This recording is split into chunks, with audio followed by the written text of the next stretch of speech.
पहले हम कीर्तन करते हैं, फिर आगे।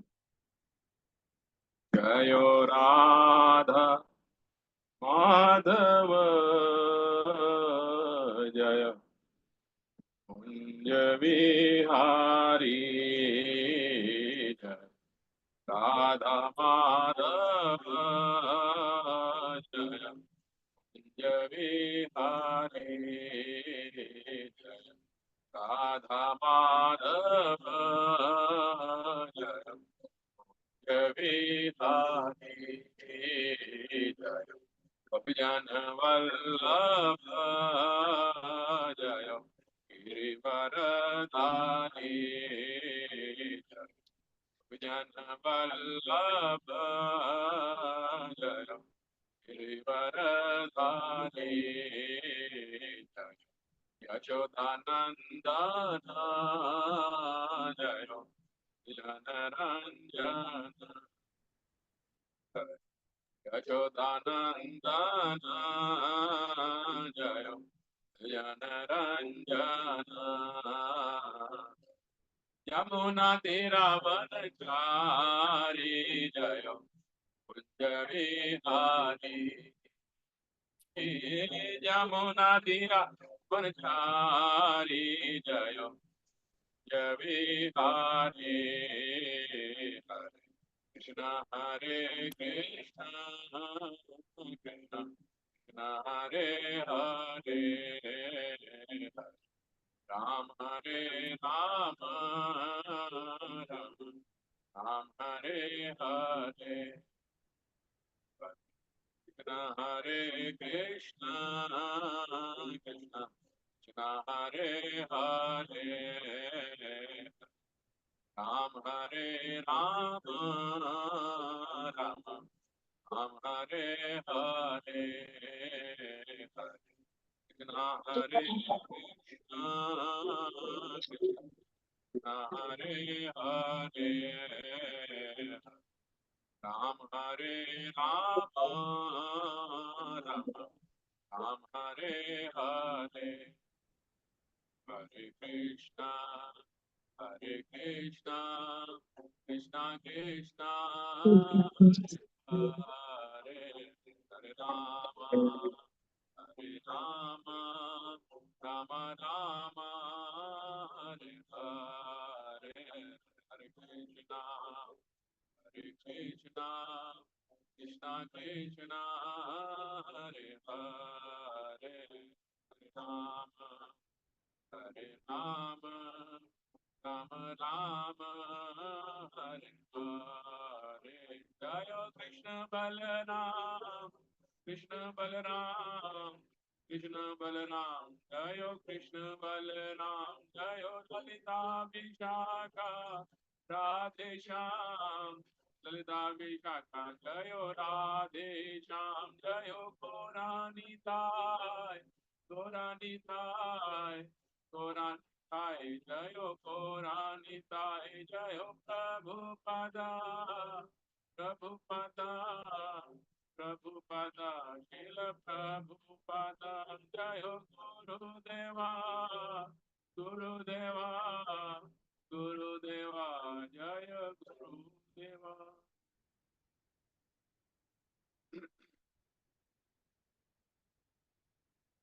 ओम विष्णुपाद परम हंस परिवाराचार्य अष्टोत्तरशत कृष्ण कृपा मूर्ति श्री श्री मधेसी भक्तिवेदांत स्वामी शील प्रभुपाद जी की जय। इस्कॉन बीबीटी फाउंडराचार्य श्री श्री मधेसी भक्तिवेदांत स्वामी शील प्रभुपाद जी की जय। जय ओम विष्णुपाद परम हंस परिवाराचार्य अष्टोत्तरशत कृष्ण कृपा मूर्ति श्री श्रीमद भक्ति सिद्धांत सरस्वती ठाकुर शील प्रभुपाद जी की जय। अनंत कोटि वैष्णव वृंद की जय। नामाचार्य श्रीदास ठाकुर जी की जय। प्रेम से कहिए जय श्री कृष्ण चैतन्य प्रभु नित्यानंद श्री अद्वैत गदाधर श्रीवासादि गौर भक्तवृंद की जय। श्री श्री राधा कृष्ण गोप गोपिका राधा कुंड श्याम कुंड गिरि गोवर्धन की जय। वृंदावन धाम की जय। मथुरापुरी धाम की जय। पुरुषोत्तम क्षेत्र श्री जगन्नाथपुरी धाम की जय। कृष्ण प्रेम प्रदायनी भक्ति देवी वृंदा देवी तुलसी देवी महारानी की जय। युग धर्म हरिनाम संकीर्तन की जय। ग्रंथराज श्रीमद् भागवतम की जय। गंगा माई की जय, जमुना माई की जय। निताय गौर प्रेमानंद हरि हरि बोल। All glories to assembled devotees, Hare Krishna. All glories to assembled devotees, Hare Krishna. All glories to assembled devotees, Hare Krishna. All glories, all glories, all glories to Shri Guru and Gauranga. ओम अज्ञानं तिमिरान्धस्य ज्ञानञ्जनं शलाकया चक्षुरुन्मिलितं येन तस्मै श्रीगुरवे नमः। श्रीचैतन्यमनोभीष्टं स्थापितं येन भूतले स्वयं रूपं कदा मह्यं ददाति सपदान्तिकं। वन्देऽहं श्रीगुरो श्रीयुतपदकमलं श्रीवैष्णवांश्च श्रीरूपं साग्रजातं सहगं रघुनाथान्वितं तं सजीवम् सावधेतं सावधूतं परिजन सहितं श्री कृष्ण चैतन्य देवं श्री राधा कृष्ण पादान सहगन ललिता श्री विशाखान्वितांश्च। हे कृष्ण करुणा सिंधो दीनबंधो जगतपते गोपेश गोपिका कांत श्री राधा कांत नमस्तुते। तप्त कांचन गौरांगी श्री राधे वृंदावनेश्वरी वृषभानुसुते देवी प्रणमामि हरिप्रिया।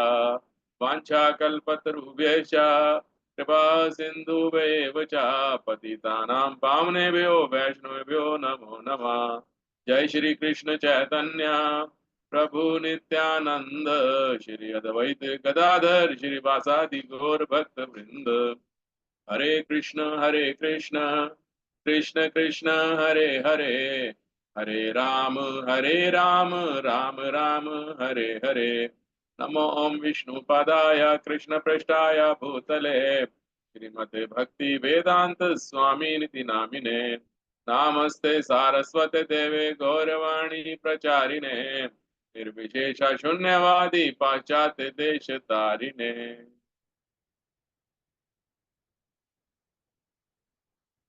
हरे कृष्णा। हरे कृष्णा प्रभु जी दंडवत प्रणाम। दंडवत प्रणाम। तो आज हम सब घर के आदमी रह गए हैं। हरे कृष्णा प्रभु जी दंडवत प्रणाम प्रभु जी। दंडवत प्रणाम आते, दंडवत प्रणाम। हरे कृष्णा प्रभु जी दंडवत प्रणाम। तो ऐसा ही होता है, ये संसार किसी का साथ नहीं देता है।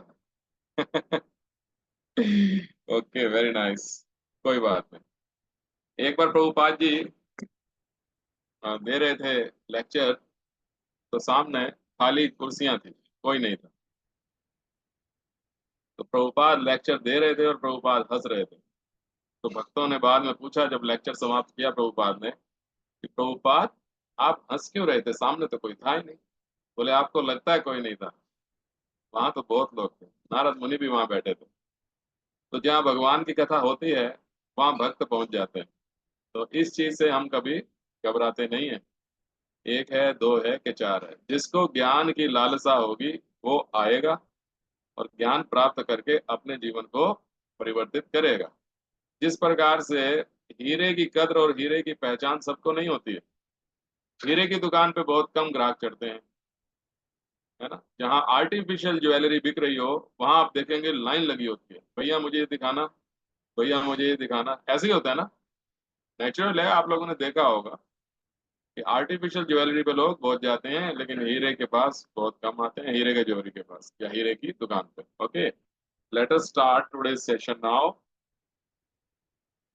तो session 6, last, yoga for modern age, यानी कि इस आधुनिक युग के अंदर योग का क्या महत्व है, ये हमें समझना होगा। आज हम यही समझने का प्रयत्न करेंगे।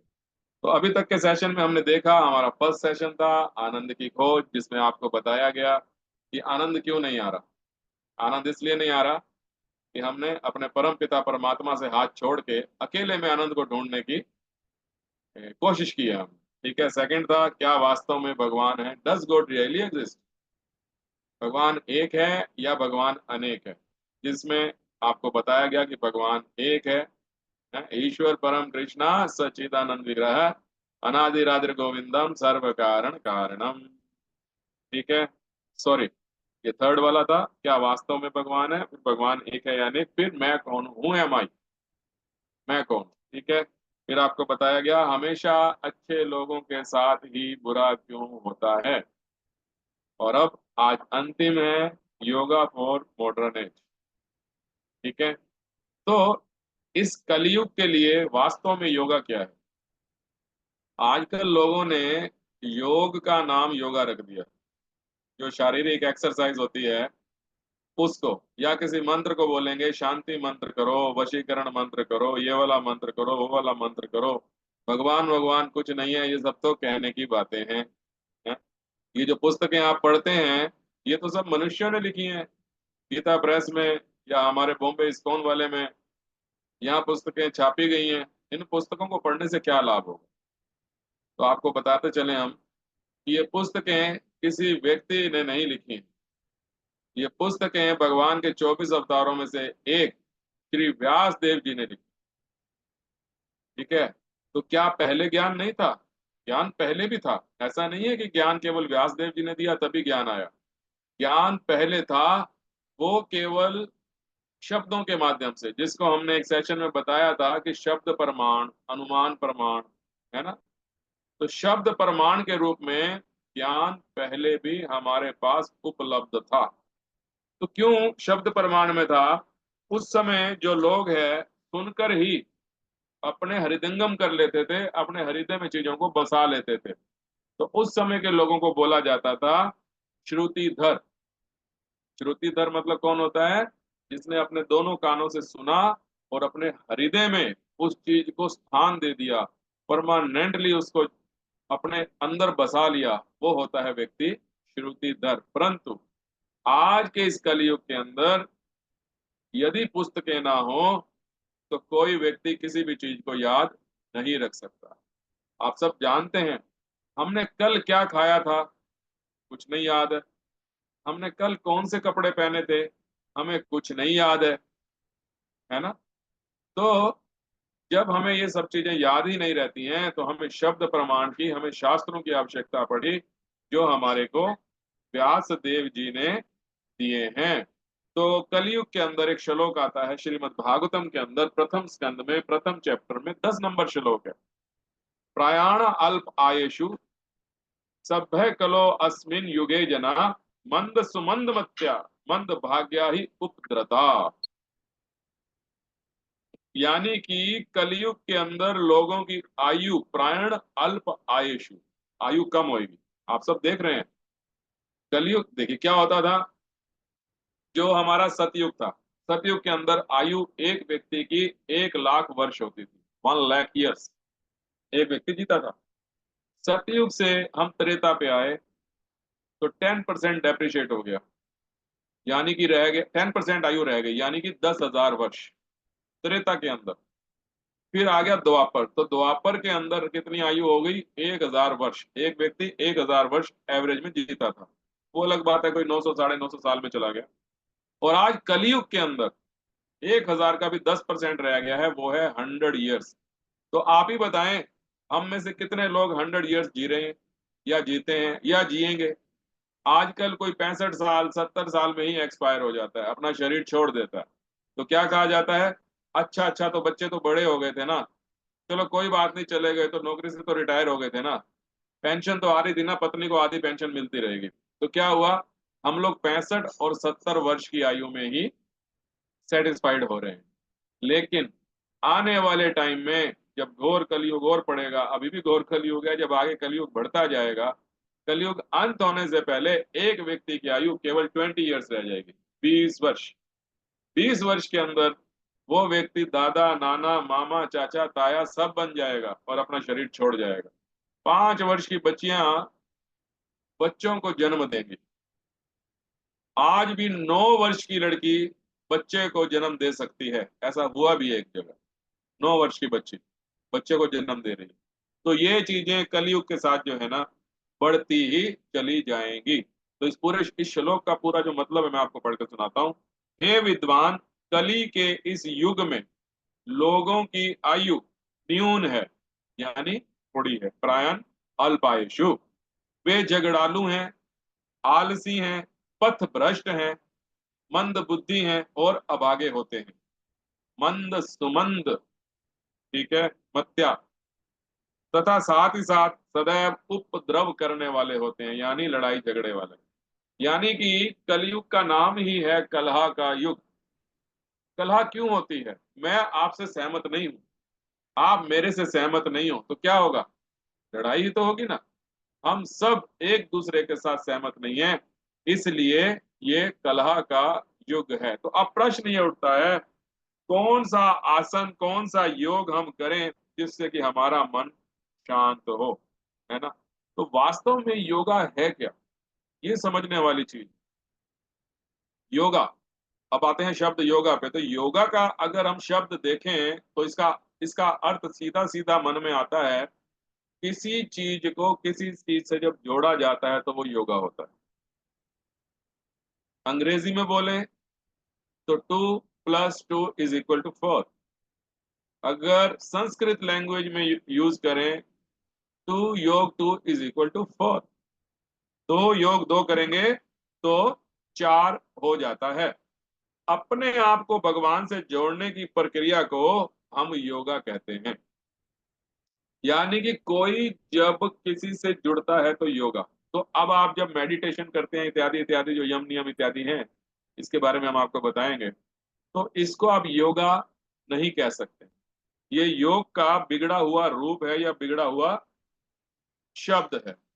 अब आप चाहे ज्ञान योग से भगवान से जुड़े, चाहे कर्म योग से भगवान से जुड़े, चाहे भक्ति योग से भगवान से जुड़े, वास्तव में योगा का अर्थ है स्वयं को भगवान से जोड़ना। अगर आपसे कोई पूछे कि योगा की डेफिनेशन क्या है, परिभाषा क्या है, स्वयं को भगवान से जोड़ना को हम योगा कहते हैं। ठीक है, तो जो हम शारीरिक योग करते हैं तो उसको क्या कहेंगे? ये योगा का एक अंग है। योगा का एक अंग है, उस अंग को भी लोग आजकल योगा कहने लग गए हैं, and this is a wrong definition. आप खुद पढ़े लिखे हैं, सब लोग इंटेलिजेंट, आप समझिए योगा का मतलब क्या होता है। योगा का मतलब किसी से जुड़ना। ठीक है, तो अब हम आपको बताते हैं, आज के टाइम के अंदर जो योग चल रहे हैं वो चल रहे हैं अष्टांग योग, 8 प्रकार के योग। हम आपको पहले बताते चलें कि ये जो 8 प्रकार के योग हैं, यदि आप आठों के आठों एकदम से परफेक्टली कर लेंगे उसको, तो आप भगवान को पा सकते हैं। जब ये 8 पूरे हो जाएंगे, मैं आपको बता दूंगा, तब आप ही से पूछूंगा कि अगर ये पॉसिबल है तो आप ये विधि अपनाइए, अगर ये पॉसिबल नहीं है तो आप ये वाली विधि अपनाइए। ठीक है, तो जो अष्टांग योग है उसमें सबसे पहले आता है यम। नंबर 1 पे आता है यम। यम का मतलब होता है कंट्रोलिंग द सेंसेस, अपनी इंद्रियों पर नियंत्रण करना, इसको बोलते हैं यम। अब कोई व्यक्ति मौन व्रत रख लेता है, यानी अपने जीहा पर उसने नियंत्रण कर लिया। मौन व्रत रखा तो समझो अपनी जीहा पर उसने नियंत्रण रख लिया, लेकिन अब उसके मन में कुछ चल रहा है, कुछ खाने को लेकर के, कुछ पीने को लेकर के, तो कॉपी पेन लेके बैठा है, उस पे लिख देता है मैं आज शाम को ये खाऊंगा। तो इसका क्या मतलब हुआ? बाह्य रूप से तो उसने अपनी जीहा को कंट्रोल कर लिया, लेकिन आंतरिक रूप से उसके अंदर कुछ चल रहा है। तो ये जो यम है इसका पालन ठीक से नहीं हुआ। अब we come to the next point, that is नियम। यम हो गया, अब हम आते हैं नियम। तो नियम का मतलब होता है following the rules and regulations, इसको बोलते हैं डूज। पहले वाला था डोंट्स। ठीक है, क्या करना है? अच्छा, मानिए किसी व्यक्ति का लीवर खराब हो गया है, उसको आयुर्वेदिक डॉक्टर कहता है कि आप सुबह 4 बजे उठ के पार्क जाइए, एक्सरसाइज कीजिए, ये वाला योगा कीजिए, ये वाला योग कीजिए, मतलब, तो जिससे आपका लीवर हेल्दी हो जाएगा। तो वो उस नियम का पालन कर रहा है कि हाँ मैं सुबह 4 बजे उठूंगा, पार्क में जाऊंगा, घूमूंगा, फिरूंगा। तो उससे कोई व्यक्ति जो पार्क में घूमता है वो पूछता है कि प्रभु जी, आप सुबह सुबह 4 बजे यहाँ जाते हैं, क्या परेशानी है आपको? तो कहता है मेरे लीवर में प्रॉब्लम है। इसको मेरे आयुर्वेदिक डॉक्टर ने बताया है कि आप इस प्रकार से सुबह योग कीजिए तो आपका लीवर ठीक हो जाएगा। ठीक है, तो ठीक है प्रभु जी, जब आपका लीवर ठीक हो जाएगा तो आप क्या करेंगे? कहते हैं मैं फिर से शराब पीऊंगा। शराब पीकर के ही अपना लीवर खराब किया था और योग कर रहा है अपने लीवर को ठीक करने के लिए, तो फिर क्या करेगा? फिर भी शराब ही पिएगा। तो ये जो रूल एंड रेगुलेशन उसने फॉलो किया अपने लीवर को ठीक करने के लिए, इसका पर्पस डिफीट हो गया। गलत तो नहीं कह रहा ना मैं? उसका पर्पस तो डिफीट हो गया, वो फिर से अपना लीवर खराब करेगा। तो ये वाला कलयुग के अंदर नियम भी नहीं चलेगा। अब हम आ जाते हैं तीसरे नंबर पे, उसको बोलते हैं आसन। यम पहला था, नियम दूसरा था, अब आ जाता है आसन। जैसे टेढ़े मेढ़े आसन लगाना, शीर्ष आसन करना। तो शीर्ष आसन में, टेढ़े मेढ़े आसन में या धनुष आसन में कोई कितनी देर बैठ सकता है? हम अपने शरीर को, हमारा शरीर में उतनी फ्लेक्सिबिलिटी नहीं है कि हम इस आसन का भी ढंग से उपयोग कर पाए। चौथा नंबर पे आता है प्राणायाम। ठीक है, सांसों पर नियंत्रण करना। एक नाक से सांस अंदर लो, ऑक्सीजन दूसरे नाक से छोड़ो। ठीक है, दोनों आंखों को नाक के सेंटर में केंद्रित करो। आधी आंख बंद रखो, आधी खोलो। तो ये इस प्रकार से प्राणायाम करना भी हमारे लिए पॉसिबल नहीं है। प्राणायाम के बाद हम आते हैं पांचवें नंबर पे, दैट इज प्रत्याहार। प्रत्याहार का मतलब होता है इंद्रियों पर नियंत्रण पाना, इंद्रिय तृप्ति से बचते हुए। यानी कोई चीज हमें दिख रही है, बहुत स्वीट है, हमारा मन कर रहा है खाने का, लेकिन हम उसको खाते नहीं है, यानी हम इंद्रिय तृप्ति से बच गए। परंतु क्या हम लगातार ऐसा कर सकते हैं? आज तो हमने ऐसा कर लिया कि सामने जलेबी बन रही थी, मन कर रहा था खाने का, लेकिन हमने नहीं खाई। थोड़े दिन बाद कोई रिलेटिव हमें बुलाता है, उसने छोले भटूरे खाए थे, बनाए थे अपने घर में, तो हमने खा लिए। किसी ने गुलाब जामुन बनाया तो हमने खा लिया। ठीक है, तो ये भी प्रोसेस मेरा रेगुलर चलने वाला नहीं है। फिर हम आ जाते हैं ध्यान। नंबर 6, ध्यान मतलब मेडिटेशन यानी मनन। ठीक है, तो अर्जुन भी जब 5,000 वर्ष पूर्व स्थितियां उसके अनुकूल थी, ध्यान नहीं कर पाया, अपने मन को नहीं खींच पाया, तो भगवान से बोलता है बाबा ये बहुत मुश्किल है, मैं नहीं कर पाऊंगा।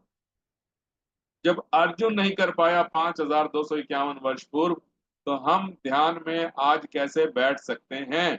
तो यहाँ पर ध्यान भी हमारे लिए इस कलयुग में फेल हो जाता है। फिर 7वें नंबर पे है धारणा।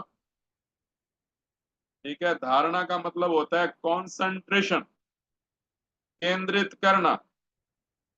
यानी कि आप जो भी कार्य करें पूरी कंसंट्रेशन के साथ करें। अब आप सब जानते हैं कि किसी भी कार्य के ऊपर हम लगातार कुछ समय के लिए तो हम कंसंट्रेशन बना ही सकते हैं, लेकिन लगातार हम अपने माइंड को कंसंट्रेट करके एक जगह पर नहीं रख सकते। ठीक है, now we come to the next point, that is samadhi. Samadhi means trans में रहना, अंग्रेजी में बोलते हैं ट्रांस। अगर हिंदी में देखोगे तो अवचेतन अवस्था। ठीक है, जैसे कभी कभी आपने देखा है कहीं दिखाते हैं, ओहो उसको क्या कहते हैं, माता की चौकी आ गई है, वो बैठे बैठे झूलने लगा व्यक्ति। होता है ना ऐसा, कभी आपने सुना होगा उसको हनुमान जी की चौकी आ गई है और वो बैठे बैठे झूल रहा है। तो उसको क्या बोलते हैं? अवचेतन अवस्था।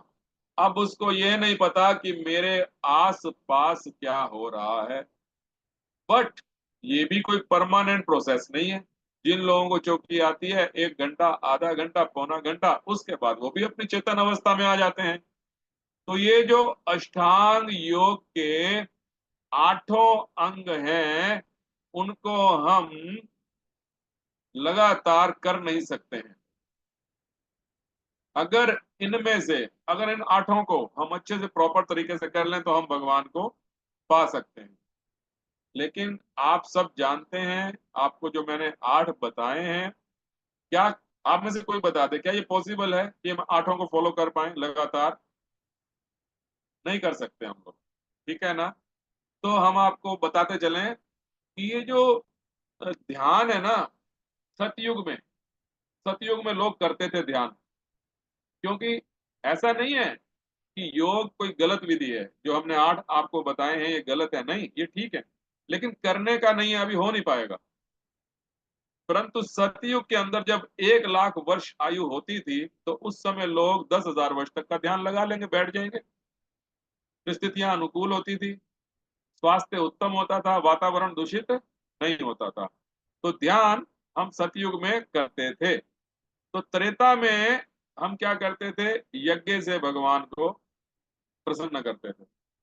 आपको पता है भगवान राम थे त्रेता युग के अंदर, तो विश्वामित्र जी जाते हैं राजा जनक के पास राम और लक्ष्मण को लेने के लिए। किसके लिए?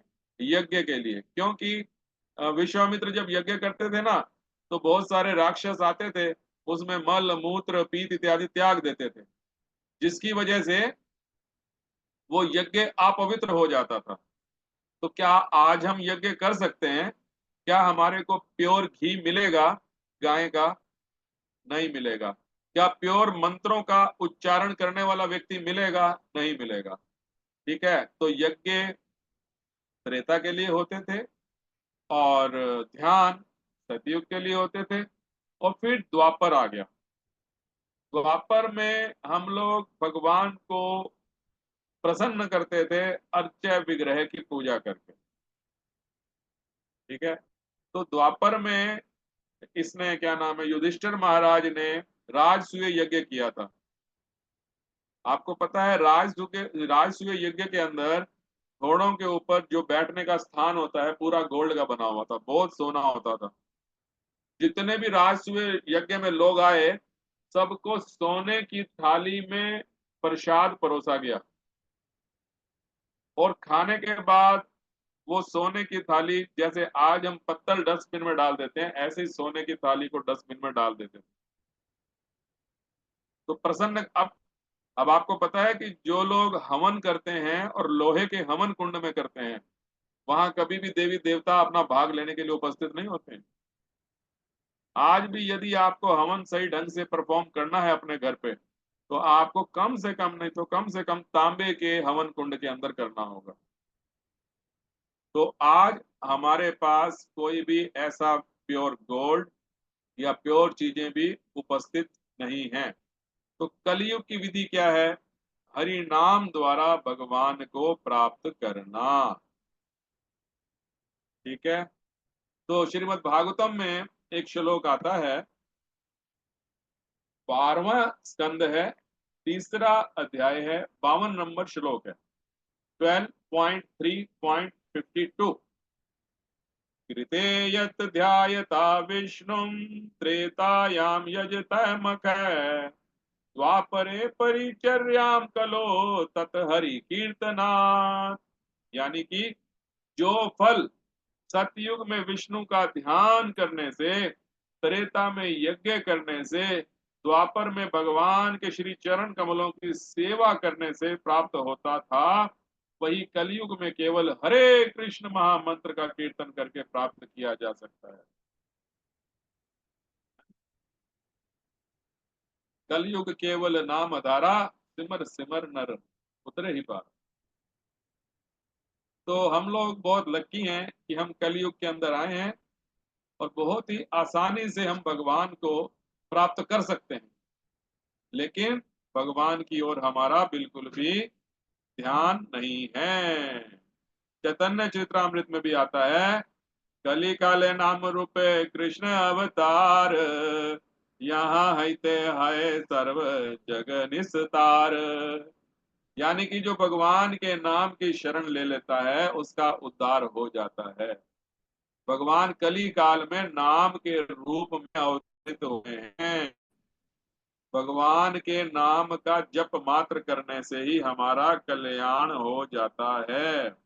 तो अब प्रश्न ये उठता है, यदि कलयुग में केवल नाम से ही कल्याण होता है, तो जो बाकी हमने आपको पिछले सेशंस में बताए, क्रिश्चियंस होते हैं, मुस्लिम्स होते हैं, या हमारे सिख भाई होते हैं, तो क्या उनके यहाँ नाम को प्रधानता नहीं दी गई है? सबके यहाँ नाम को प्रधानता है। अब हम आपको बताते हैं, क्रिश्चियनिटी के अंदर क्या होता है। आपने देखा है कोई वहां पे नन बोलते हैं और एक पादरी होता है उसको फादर बोलते हैं, कभी उनके हाथ में आपने माला देखी होगी? छोटा सा राउंड होता है, 10 12 11 मन के होते हैं उनके अंदर, तो उसको बोलते हैं रोजरी। क्या बोलते हैं? रोजरी। तो वो बोलते हैं हलेलुया हलेलुया। हलेलुया मीन्स भगवान की प्रशंसा करो, भगवान के नाम की प्रशंसा करो। हमारे पिता, बाइबल में लिखा है, हमारे पिता जो अपने धाम में रहते हैं उनका नाम लेने से वो प्रसन्न होते हैं। किसने बोला? Jesus Christ. कहाँ लिखा है? बाइबल के अंदर। ठीक है, तो आपको बता दिया क्रिश्चियनिटी के अंदर भी भगवान का नाम लिया जाता है। फिर अब सिख धर्म में आ जाइए। तो सिख धर्म में गुरु नानक देव जी कहते हैं, सुबह सुबह भगवान के नाम पर मैं ध्यान केंद्रित करता हूं। एक अगर आपने सुना हो तो हमारे सिख भाइयों का एक गुटका आता है जिसको बोलते हैं जप्पू जी साहेब। तो जप्पू जी साहेब होता है, यानी वो भी नाम लेते हैं। क्रिश्चियन लोग भी नाम लेते हैं। ठीक है, फिर आता है इस्लामिक धर्म। इस्लामिक वाले बोलते हैं इल इलाहा मोहम्मद रसुल्लाह। ठीक है, आमीन आमीन। इनके हाथ में एक माला रहती है जिसको बोला जाता है तजवी। जैसे उधर रोजरी बोला जाता है, इधर तजवी बोला जाता है। तो तजवी हाथ में लेकर के बोलते रहते हैं अल्लाह अल्लाह, आमीन आमीन, इल इल्लाह मोहम्मद रसूलुल्लाह। यानी कि भगवान का नाम है ये, यानी अल्लाह का नाम है। तो अब आप ये देखिए, नाम लेना केवल हम लोगों के सनातनियों के लिए ही आवश्यक नहीं है, उनके लिए भी आवश्यक है। जो अपने धर्म का पालन सही से करेगा उसका कल्याण केवल नाम के मात्र से ही हो सकता है। अब हम आते हैं भगवत गीता 10.25 के अंदर। भगवत गीता अध्याय 10 श्लोक नंबर 25, जिसमें बताया गया है, समस्त यज्ञों में हरे कृष्ण महामंत्र का जप सर्वाधिक शुद्ध रूप है। समस्त यज्ञों में, यानी कि भगवान का नाम लेना भी यज्ञ है यहाँ पे। ठीक है, ओके। तो मंत्र कौन सा होता है? मंत्र होता क्या है ये भी समझना बहुत जरूरी है। मनहा त्रायते इति मंत्रा। मनहा त्रायते इति मंत्रा मतलब जो भी शब्द बोलने से मेरे मन की गतिविधियां नियंत्रित होने लगे उसे बोलते हैं मंत्रा। मनहा त्रायते, मना त्रायते से ही बना मंत्रा। ठीक है, जो मन को नियंत्रित करे वो मंत्रा। ठीक है, भगवान अपने विग्रह, अर्चा विग्रह जिसको बोलते हैं, जिसको एक अनजान आदमी यदि होगा तो मूर्ति बोल देगा, वास्तव में अर्चा विग्रह बोला जाता है कि अर्चा विग्रह और नामों के रूप में हमारे बीच में उपस्थित हैं, परंतु हम लोग इतने मूर्ख हैं कि हम उनको मानने को तैयार ही नहीं। कोई भगवान भगवान नहीं होता। हम लोगों का परेशान रहने का कारण भी यही है कि हम भगवान को मानते नहीं। भगवान के नामों में कितनी पावर है ये हम आपको बताएंगे इस सेशन के अंत में, कि नाम में कितनी शक्ति होती है। ठीक है, क्योंकि ये मूर्ख ऐसा नहीं है कि आज ऐसे हैं जो कहते हैं कि भगवान नहीं है। द्वापर में दुर्योधन, कृष्ण सामने थे लेकिन क्या उसने कभी कृष्ण को भगवान माना? कहता था ग्वाले को अरेस्ट कर लो, गिरफ्तार कर लो इस ग्वाले को। जब भगवान कृष्ण जाते हैं संधि का प्रस्ताव लेकर के पांडवों की ओर से कि युद्ध ना हो, तो बोला नहीं, मैं सुई के नोक जितनी भी जमीन इनको नहीं दूंगा। उल्टे भगवान को अरेस्ट करने के लिए उसने ऑर्डर दे दिया। जैसे ही अरेस्ट करने के लिए ऑर्डर दिया तो भगवान ने अपना विराट रूप दिखाया। तो विराट रूप भी पूर्ण नहीं था, आंशिक था। उसी को देख करके कृष्ण ये क्या कर रहे हो, कौन सी माया दिखा रहे हो, अपने तेज को वापस लो। दुर्योधन ऐसे बोलने लगा। कंस क्या भगवान को भगवान मान रहा था, है ना? कंस नहीं मानता था, शिशुपाल नहीं मानता था, दंत वक्र नहीं मानता था। तो ये जो लोग हैं आसुरी प्रवृत्ति के, वो आज भी नहीं मानेंगे। तो जो भगवान के सुर में सुर मिलाए वो देवता, जो भगवान के सुर में सुर ना मिलाए वो असुर। ठीक है। तो लोग मांगते हैं सबूत। अगर लोगों को भगवान के होने का सबूत ही चाहिए तो जाकर देखिए गोवर्धन के अंदर, वो गोवर्धन पर्वत आज भी मौजूद है जिसको भगवान ने अपने उल्टे हाथ की छोटी उंगली से उठाया था। भगवान के चरण चिन्ह आज भी वहां पे हैं। भगवान की लकुटी, जो हाथ में डंडा होता है ना, लकुटी बोलते हैं, उसके उसके भी चिन्ह आज भी हैं वहां पे। आप सबने विज्ञान विज्ञान से सुना होगा, जो लोगों ने खोज करी है। राम सेतु मिल गया है, जिसके ऊपर चढ़ के, जिस सेतु के ऊपर भगवान राम लंका में प्रवेश किए थे। तो चीजें हैं, हमें अपनी बुद्धि को खोलना पड़ेगा। फैक्ट ये है, भगवान थे, भगवान हैं और भगवान रहेंगे। मेरे मानने या ना मानने से भगवान की परिस्थिति पर कोई अंतर पड़ने वाला नहीं। ठीक है। तो हरे कृष्ण जो महामंत्र है, एक मात्र कल्याणकारी मंत्र है इस कलयुग के अंदर। 16 नाम है और 32 अक्षर है। हरे कृष्ण, हरे कृष्ण, कृष्ण कृष्ण, हरे हरे, हरे राम, हरे राम, राम राम, हरे हरे। ये 16 नाम हैं भगवान के और 32 अक्षरों से बने हैं। अब हम आपको बताते हैं विष्णु सहस्त्र नाम, स्कंद पुराण, पद्म पुराण, सब में लिखा है भगवान के नामों की महिमा। इति षोडशकम नामम कलिकल्मषनाशना, नातः परत्रोपाया सर्ववेदेषु दृश्यते। सारे वेदों में लिखा है इति षोडशकम नाम, यानी 16 अक्षरों का ये हरे कृष्ण महामंत्र यही कल्याणकारी है। हमने आपको शास्त्रों का नाम भी बताया, विष्णु सहस्त्र नाम, स्कंद पुराण, पद्म पुराण, सबके अंदर ये आता है। इस मंत्र को छोड़ करके अन्य कोई भी मंत्र आपका उद्धार नहीं कर सकता। और 16 अक्षरों का एक ही मंत्र है। कली संतरण उपनिषद में महाप्रभु ने भी इसको लिखा। ठीक है।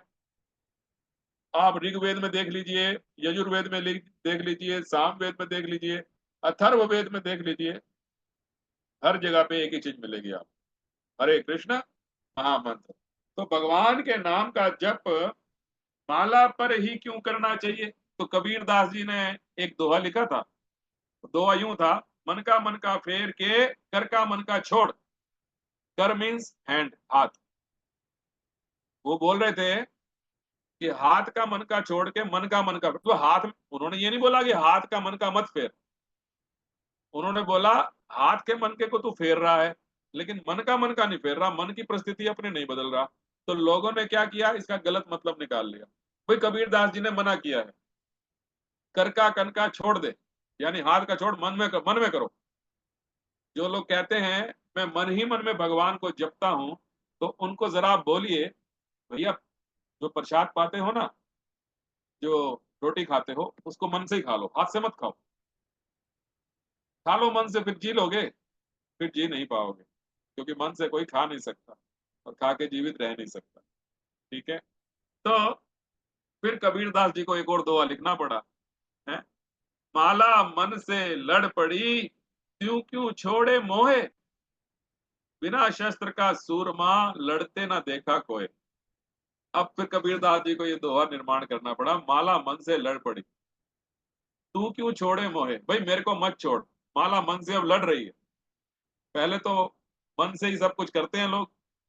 फिर कबीरदास जी ने दोहा लिखा, बिना शस्त्र का सूरमा। अब भाई आप बॉर्डर पे जाते हैं फाइट करने के लिए, तो क्या आप बिना हथियार के लड़ पाएंगे? तो ये जो माला है ना हमारी, ये हथियार है।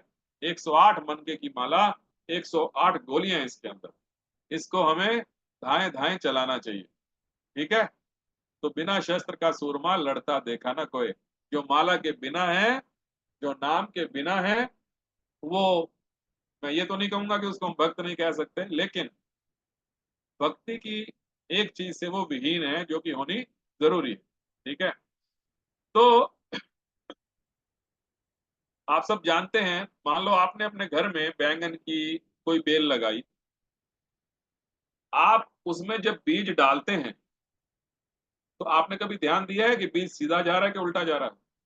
भाई बीज सीधा जाए, बीज उल्टा जाए, बीज दाएं जाए, बीज बाएं जाए, उसी गमले में से बेल निकल के आएगी और बैंगन बिल्कुल सीधा लगेगा। उल्टा डालने से बैंगन उल्टा होने वाला नहीं है। ठीक है, तो कहने का मतलब यह है कि आप नाम कैसे भी लें, किसी भी परिस्थिति में लें, वो तो अपना फल आपको देगा ही देगा, अपना असर दिखाएगा। अब नाम जो होता है ना, ये 3 प्रकार का होता है। ये आप लिखना चाहें तो लिख सकते हैं, और किस नाम से क्या मिलता है मैं वो भी बताऊंगा आपको। तो प्रथम होता है अपराध युक्त नाम, यानी कि मेरे हाथ में माला है, हरे कृष्ण, और भाई साहब आप कैसे हैं? हरे कृष्ण कृष्ण कृष्ण हरे हरे, अरे ये रहो सब्जी वाला आया, सब्जी ले लेना। इस प्रकार से बातें करते हुए जब हम नाम लेते हैं तो इसको बोलते हैं अपराध युक्त नाम। तो ऐसा नाम लेने से क्या होगा? क्या हमें कोई फल प्राप्त होगा? बिल्कुल होगा। हमें सांसारिक चीजें मिलेंगी, भगवान हमें नौकरी अच्छी दे देंगे, हमें कार बड़ी दे देंगे, हमें घर अच्छा दे देंगे, हमें मोबाइल अच्छा दे देंगे, क्योंकि नाम ने तो अपना फल देना ही है। फिर हुआ अपराध मुक्त नाम। अब हम थोड़े से सुरक्षित हो गए, हमने इधर उधर की बातें बंद कर दी और बैठ के नाम ले रहे हैं, लेकिन मन अभी भी हमारा विचलित रहता है। इसको बोलते हैं अपराध मुक्त। तो इससे हमें क्या प्राप्त होगा? मुक्ति। हम आवागमन के चक्र से छूट सकते हैं, पुनरअपि जननम पुनरअपि मरणम के चक्कर से हम बच सकते हैं। फिर आता है शुद्ध नाम। अब मेरा मन विचलित नहीं होता, मैं दाएं बाएं कहीं ध्यान नहीं करता हूं, और एकदम से शुद्ध नाम मैं भगवान का जपने का प्रयत्न करता हूं। तो इससे क्या मिलेगा हमें? कृष्ण प्रेम, जो कि जीवन का परम लक्ष्य है, उसको बोलते हैं कृष्ण प्रेम। ठीक है, 3 प्रकार के मैंने नाम बताए, अपराध युक्त, अपराध मुक्त और शुद्ध नाम। और इन तीनों का ही, तीनों ही परिस्थितियों में आपको कुछ ना कुछ फल तो अवश्य ही मिलने वाला है। ठीक है, अब हम आपको बताते हैं, अष्टांग योग तो हम कर नहीं सकते हैं। ठीक है, तो हम करें क्या? हम हरे कृष्ण महामंत्र करें, और 3 प्रकार से होता है, तीनों का मैंने बता दिया। अब हम आपको ये बताते हैं कि जब हम हरे कृष्ण महामंत्र करते हैं तो उससे हमें क्या क्या लाभ हो सकता है। यूं तो हरे कृष्ण महामंत्र के अनेकों अनेक अनगिनत लाभ हैं, हरि अनंत, हरि कथा अनंत, परंतु आपको उसमें से कुछ जो हमारे दैनिक जीवन में कार्य, मतलब अंतर डालते हैं और हमें लाभ दिलाते हैं, उन लाभों के बारे में मैं आपसे बात करूंगा। तो पहला लाभ है पारलौकिक शांति। क्या बताया? पारलौकिक शांति। इसमें क्या होता है, हम लोग तनाव और चिंता से मुक्ति पाते हैं। कई बार आपने सुना होगा कोई व्यक्ति बोलता है मेरे मन में शांति नहीं है। क्यों नहीं है? किसी ना किसी चिंता से वो ग्रस्त रहता है। लेकिन यदि हम हरि नाम सिंसियरली लेंगे तो तनाव और चिंता से हमें मुक्ति मिल जाएगी। ठीक है, नंबर 2, आध्यात्मिक जागृति। ठीक है,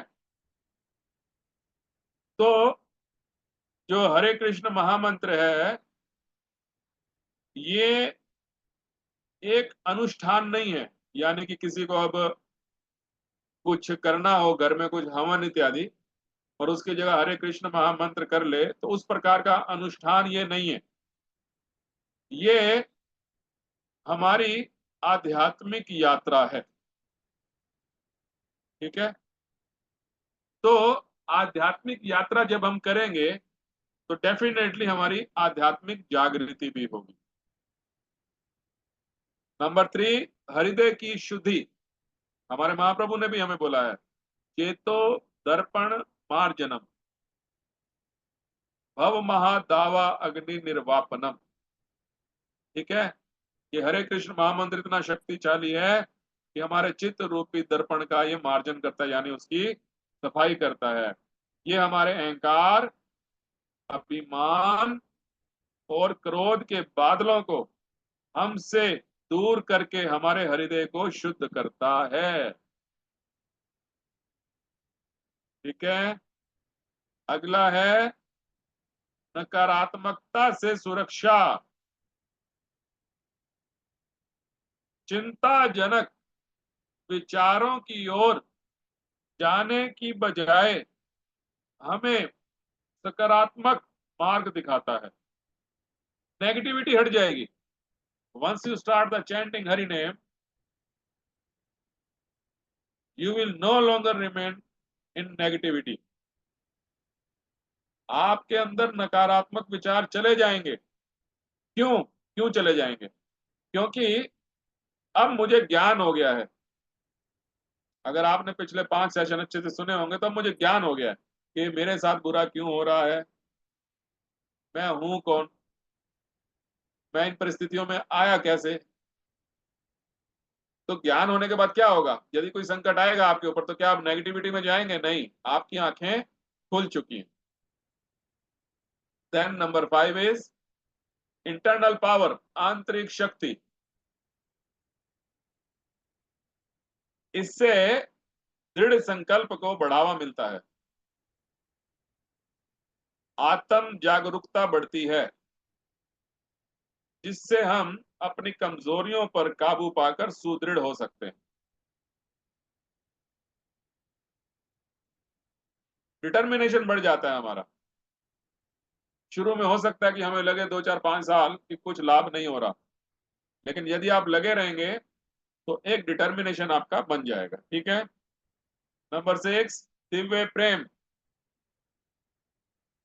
शुद्ध नाम लेने पर भगवत प्रेम की उत्पत्ति होती है। जैसे मैंने पहले भी बताया, अपराध युक्त, अपराध मुक्त और फिर शुद्ध नाम। तो शुद्ध नाम लेने से दिव्य प्रेम की उत्पत्ति होती है। नंबर 7 भौतिक आसक्तियों से मुक्ति। जैसे जैसे आप हरि नाम जपते चले जाएंगे, आपकी भौतिक चीजों के प्रति जो आसक्ति है वो, उससे आप मुक्त हो जाएंगे। अब आपका दिल नहीं करेगा। अब आप सोचोगे जरूरी है कोई 50,000 रुपए का मोबाइल लेना, 20,000 वाला ले लो, उससे काम चला लो। जरूरी है क्या 20 लाख की गाड़ी लेना, उसमें भी 5 लोग बैठेंगे। मैं 12 लाख वाली ले आता हूँ, उसमें भी 5 बैठेंगे। तो भौतिक चीजों के प्रति जो आपका आकर्षण है वो धीरे धीरे कम होने लगेगा। नंबर 8 बुद्धि और आत्म ज्ञान। बुद्धि जागृत हो जाती है, आत्म ज्ञान हो जाता है। क्यों? क्योंकि हरे कृष्ण महामंत्र करने से अच्छे बुरे का भेद हम अब कर सकते हैं और समय के विषय में हमें ज्ञान हो जाएगा। जब हम भेद कर पाएंगे किसी चीज में कि ये चीज मेरे लिए अच्छी है, ये चीज मेरे लिए बुरी है, तभी तो हम कहेंगे कि इसकी बुद्धि जागृत है, ये गलत चीज में नहीं फंसता। ठीक है, नंबर 9 इमोशनल बैलेंस, यानी भावनात्मक संतुलन। कई कई बार आपने देखा होगा, हम लोग भावनाओं में बहकर अपने फैसले गलत कर लेते हैं। किसी को देखा कि बहुत परेशान है, हम भावनाओं में बह गए, उसको कुछ हेल्प कर दी, बाद में पता लगता है कि वो फ्रॉड था। तो आपकी जो जजमेंट की पावर है ना, हरे कृष्ण महामंत्र से वो बैलेंस हो जाती है। आप फिर थोड़ा सा पहचानने की शक्ति अपनी रखेंगे कि ये व्यक्ति सही है या गलत है, मुझे इसका संग करना है कि नहीं करना है, इसको हेल्प करना है कि नहीं करना है, इसके संबंध रखना है कि नहीं रखना। भावनाओं के इस भव सागर से आप ऊपर उठ जाएंगे। ठीक है, नंबर 10 इज एकाग्रता बढ़ती है। मैं आपको बता देता हूं, इस चीज के लिए बड़ा प्रेज करते हैं लोग इस्कॉन की, कि जो बच्चे इस्कॉन में जुड़ जाते हैं ना, माइंड को कैसे सेंट्रलाइज करना है वो अच्छे से जान जाते हैं। बिकॉज हरे कृष्ण महामंत्र जब हम करते हैं तो हमें बताया जाता है कि माइंड को सेंट्रलाइज किया जाए, दिमाग को एक जगह केंद्रित कीजिए। अब मान लो हरे कृष्ण महामंत्र आप कर रहे हैं, तो हरे कृष्ण आप मैकेनिकली ना बोलें। अगर आप हरे बोल रहे हैं तो हरे आपके जहन में छप जाना चाहिए, सामने आपको नजर आना चाहिए। तो इस प्रकार से क्या होगा, जो प्रेजेंट सिचुएशन है मेरी, उसको ध्यान में रखते हुए मैं कार्य करूंगा, विचारों में नहीं खोऊंगा इधर उधर में। तो मेरा माइंड क्या होगा, सेंट्रलाइज हो जाएगा। जिन बच्चों का माइंड सेंट्रलाइज हो जाता है वो अपनी स्टडी में भी काफी ग्रो करते हैं। पढ़ाई लिखाई में वो बच्चे इंटेलिजेंट हो जाते हैं, देयर इज नो डाउट। बहुत सारे बच्चे आईआईटीएंस भी ऐसे बने हैं, इस्कॉन से जुड़ने के बाद बहुत अच्छे मार्क्स आते हैं उनके। ठीक है। नंबर 11, सेल्फ कॉन्फिडेंस बढ़ता है, यानी आत्मविश्वास बढ़ता है। जैसे जैसे हम हरे कृष्ण महामंत्र को सिंसियरली करते जाएंगे, बिना विचलित हुए हम अपने लक्ष्य की ओर जाने की प्रेरणा पाते रहेंगे, या यूं कहिए कि हमें लक्ष्य की ओर बढ़ने के लिए प्रेरणा मिलती रहेगी। लक्ष्य क्या है जीवन का, कृष्ण प्रेम प्राप्त करना। आप हरि नाम अच्छे से लेते रहिए, आप गृहस्थी में रहते हुए भी सब कार्य कर पाएंगे। इतना सेल्फ कॉन्फिडेंस आ जाएगा आपके अंदर। आपका जीना, आपका सोना, आपका बैठना, आपका उठना, सब कुछ नियमित हो जाएंगे, रेगुलाइज हो जाएंगे। जब रेगुलाइज हो जाएंगे तो आत्मविश्वास बढ़ने लगेगा। क्योंकि अक्सर आप सुनते होंगे कि लोग क्या कहते हैं, टाइम नहीं है। भैया समुंदर के बाहर किनारे पर बैठ करके आप सोचो कि समुंदर का मोती मैं निकाल लूं, ये तो संभव नहीं है। उसमें कूदना पड़ेगा, हाथ पैर मारने पड़ेंगे, शक्ति लगानी पड़ेगी। ठीक है। फिर होता है नंबर 12, आभा मंडल को शुद्ध करता है। आभा मंडल समझते हैं क्या होता है? ओहरा, जो मेरे इर्द गिर्द का जो वातावरण है उसको ओहरा बोला जाता है, आभा मंडल भी बोलते हैं उसको। अशुद्धियों और नकारात्मक रुकावटों को दूर करने में सहायता करता है ये हरे कृष्ण महामंत्र। और फिर हमारा मन शांत होता है और हम जो भी फैसले लेते हैं वो अच्छे होते हैं। यदि ओहरा अच्छा होगा, कई बार कहा जाता है ना कि ये व्यक्ति मेरे इर्द गिर्द आ जाता है तो कुछ नेगेटिव एनर्जी आ जाती है, समझ नहीं आती है। तो आभा मंडल को बोला जाता है ओहरा, तो हमारा ओहरा भी हरे कृष्ण महामंत्र से अच्छा हो जाता है। नंबर 13, कृतज्ञता आती है, ग्रेटिट्यूड। जब हम समझेंगे कि भगवान हमारे लिए क्या करते हैं, हमें वायु दे रहे हैं, हमें जल दे रहे हैं, हमें सूरज की रोशनी दे रहे हैं, हमें रहने के लिए स्थान दे रहे हैं, इस धरती पे सारी सुविधाएं प्रोवाइड करा रहे हैं, तो क्या होगा, ग्रेटिट्यूड की फीलिंग आएगी। ग्रेटिट्यूड किसको बोलते हैं, कृतज्ञता। तो भगवान के प्रति हम कृतज्ञ होंगे। मैं एक लेक्चर सुन रहा था, उसमें बता रहे थे कोरोना काल के अंदर एक व्यक्ति ने एक सिलेंडर चढ़वाया तो उसे 30,000 रुपये ले लिए हॉस्पिटल में। वो कहता है अरे वाह, भगवान तो हमें इतने सालों से हवा दे रहे थे, सांस दे रहे थे, उसने तो एक पैसा नहीं लिया ऑक्सीजन का, और आप एक छोटा सा लोहे का सिलेंडर ले आए और 30,000 रुपये ले लिया हमसे। तो कृतज्ञ होते हैं व्यक्ति भगवान के प्रति। देन लास्ट इज, धैर्य और दृढ़ता आती है, पेशेंस, डिटर्मिनेशन, दोनों डेवलप होते हैं हरे कृष्ण महामंत्र से। जो सहेगा वो रहेगा। ये भगवान का नाम लेने से, मान लो अगर आप भगवान का नाम ले रहे हैं, हरे कृष्ण महामंत्र कर रहे हैं, और आपको पता है कि मुझे बीच में से रुकना नहीं है, किसी से बात नहीं करना है।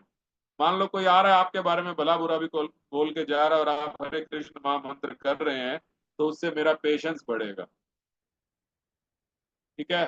तो ये कुछ लाभ थे हरे कृष्ण महामंत्र के द्वारा होने वाले। यूं तो अनेकों लाभ हैं, हम वर्षों तक बैठे रहे तो इसके लाभों की गणना हम नहीं कर सकते हैं, लेकिन मुख्य मुख्य लाभ मैंने बनाने का प्रयत्न किया।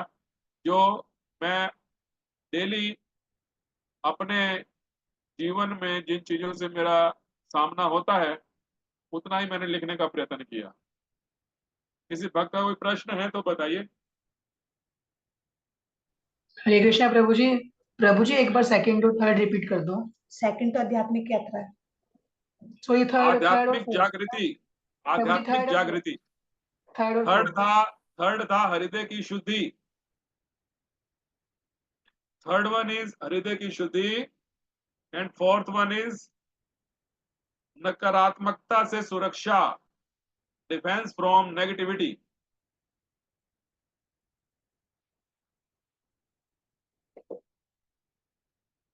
तो ये हमारा DYPH सेशन आज यहाँ समाप्त हो गया।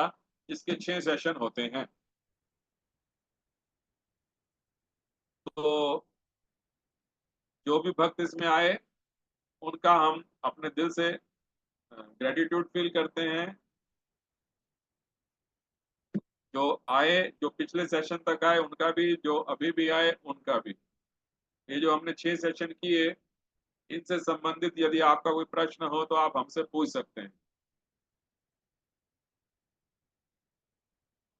और अगर कोई प्रश्न नहीं है तो हम अपनी वाणी को यहाँ विराम देंगे।